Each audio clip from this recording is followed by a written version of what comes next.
Okay, good morning, everyone. Okay, let's get started. Thank you for coming. All right, so, 你好，你好，你好。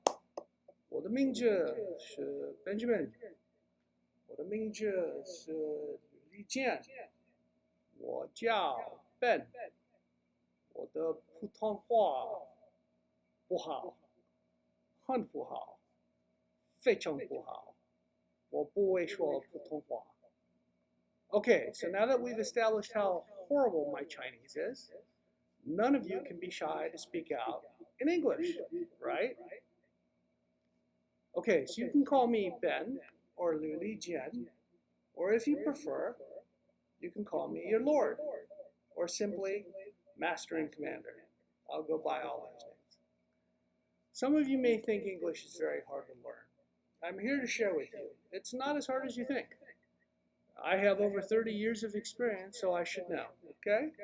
And so far, you're laughing at my jokes in English and in my terrible Chinese. So you should listen to me. It's true. I've been speaking English since I could make noise as a baby. 30 years. All right. Maybe a little bit more than 30 years. Now, I wish to share with you, I've observed fluency in Chinese requires true genius. One must have many amazing abilities to speak, to communicate in Chinese. You must have the ear of a musician, the mouth, the lips, and the tongue of a singer, and the penmanship of an artist. On top of that, you need the memory of a high IQ genius. We know this, the tone, the many strokes, the order of strokes of a writing instrument, the vast number of Chinese characters. Chinese is darn difficult. It's hard. And you all have it. You can all speak it. So trust me, by comparison, you can ace this language of my birth, English. This is going to be easy for you guys, for you geniuses. Okay, so what is this class about? This class is about restaurant, your domain, where you are master and commander, though your patrons, your guests, don't know it. This program is about you, about serving you, about making your experience a happy one, a pleasurable one, a positive one, to add something to your toolkit of skills and abilities, to open your mind, to make it easier for you to open your mouth, with your English-speaking guests, and then to open your mouth with your boss so you can ask for a raise, right? Okay, we'll be doing our best to use real tools of the trade to teach you, real life examples of things you encounter each day, each meal, each interaction you have with a guest, typically. We'll use physical tools of the trade, plateware, silverware, serving implements, tools, things you call forks, knives, spoons, and yes, of course, chopsticks. We may even use food, like fruits, coffee, tea, me, or, well, someone like me. Someone who comes into your workspace and speaks in a funny language and tries to make jokes in an effort to build rapport with you, to create an easy, comfortable shared environment. We will role play. We will use videos. Yes, your homework will include watching movies, not just of yourselves, but of stars, or at least scenes of those stars from movies where hospitality is at play, where good examples and bad examples of hospitality are at play. We'll use recording devices. We will record you. We'll use this information to help you in your learning process.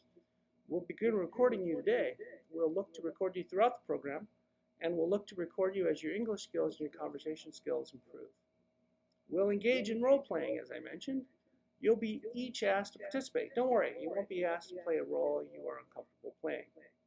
If we engage, for instance, in a role-play exercise, and a role involves playing an angry, hostile customer, and none of you volunteer to play out such role, well, I'll volunteer one of you to serve, and I will be that difficult, angry, hostile customer. And I'll be even harder and tougher playing such role for you all refusing to play such role yourself. Okay, so volunteers, all right? I'm kidding, but only partially. My point is, you will each serve as co-teachers to one another. We'll all learn together and from one another.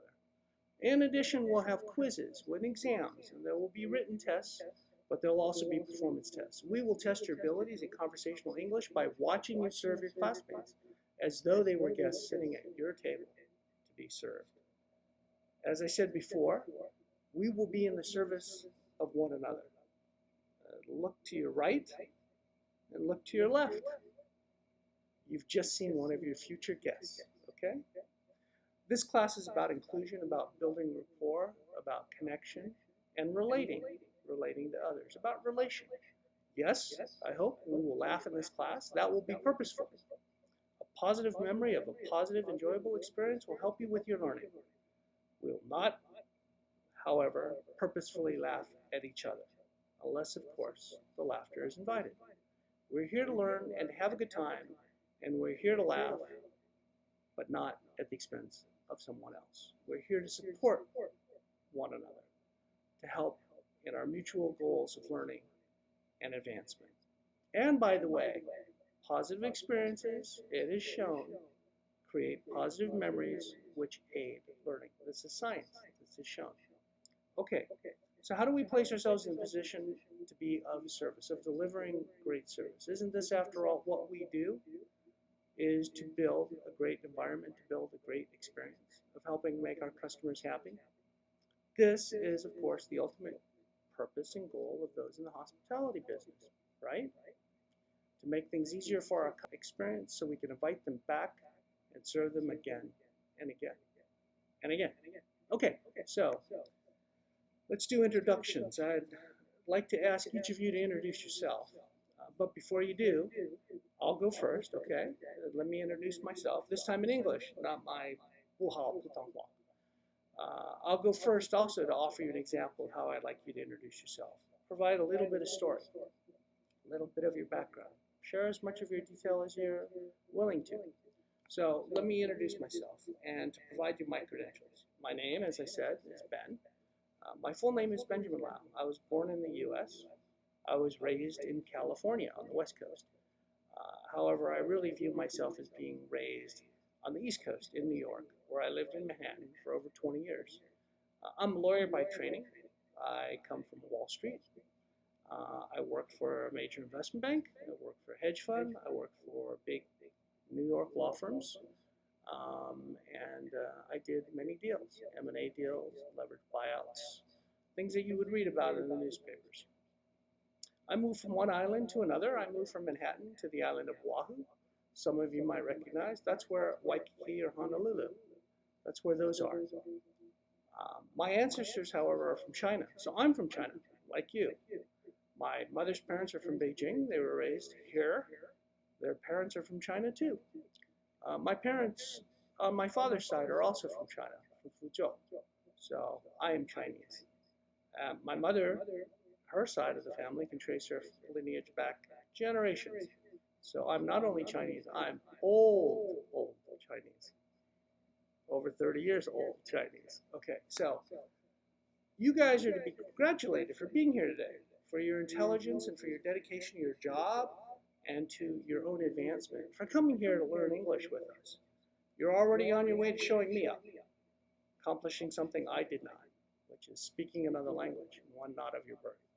So you might ask, why should we learn from you? You can't even speak the language of your own ancestry. So let me tell you, first, it's a good thing you're not here to learn Chinese from me, right? On a more serious note, let me provide my background and my credentials to offer you my assistance in your learning English. In addition to speaking English for approximately over 30 years, I've been coming to China since 1988. That is, since before most of you were born. And as we've seen, Chinese is 不容易. I've been coming to China since then many, many times. Most recently, since 2014, I've been coming back regularly and for extended periods of time. In 2014, I was admitted into Tsinghua University, where I graduated with an MBA, an executive MBA. I graduated in 2016, actually with two MBAs, one from Tsinghua and another from a school in Europe called INSEAD. Okay, so you ask, what did you learn from your MBA to qualify you to teach English, or from your experience on Wall Street as a deal lawyer? You're sure you may have practiced law for 20 years, but what about your English teaching abilities? Well, let me address that. In order to advise the best and the brightest on Wall Street to negotiate with other lawyers from around the world, one must be a good communicator. So, I've been practicing my communication skills, not just my English, over 30 years. Like my experience in law school, my experience in business school provided me the experience to speak with professionals, with teachers of the highest levels. My diplomas, my law degree from Fordham in New York City, my 2 executive MBA degrees, including the one from Tsinghua, these don't give me qualifications to teach English, but they did provide me opportunities of learning vast amounts of knowledge and information. And these experiences allowed me to learn about complex, complicated things. And the way I learned, the way I taught myself how to comprehend these complex things was to break them down and make them simple. This is what we're going to do with you guys, with your learning English. We're going to try to simplify the process for you. Okay, so my other credentials, I have some. I'm a frequent hotel guest, not just here, but at hotels everywhere in the world. I'm a Titanium Elite member here at Marriott. And so, I receive the best of service wherever I travel and stay. I'm very experienced in this regard. I know hotels, and I know service. Oh yes, one last detail. In order to qualify myself to teach you, I went back to school yet again. I received a teaching certification from school many of you have heard of. It's almost as famous as Tsinghua. I received my teaching certification from Harvard University, more precisely from the Derek Bok Center for Teaching and Learning. In addition, if that fails to persuade you, I've also earned my ESL credentials, my credentials to teach English as a second language. Okay, so now I ask you to introduce yourselves. And as you do, I will ask everyone to take notes. As your classmates introduce themselves, I want you to record their stories, because later we'll be asking you to demonstrate how well you recall your classmates' stories, their introductions. We do this to begin our connection, to build our relationships, in order for us to build rapport with one another. We are here, after all, to help one another, to serve one another, as well as to be served. Thank you. Let's get started. Who would like to volunteer first? Please.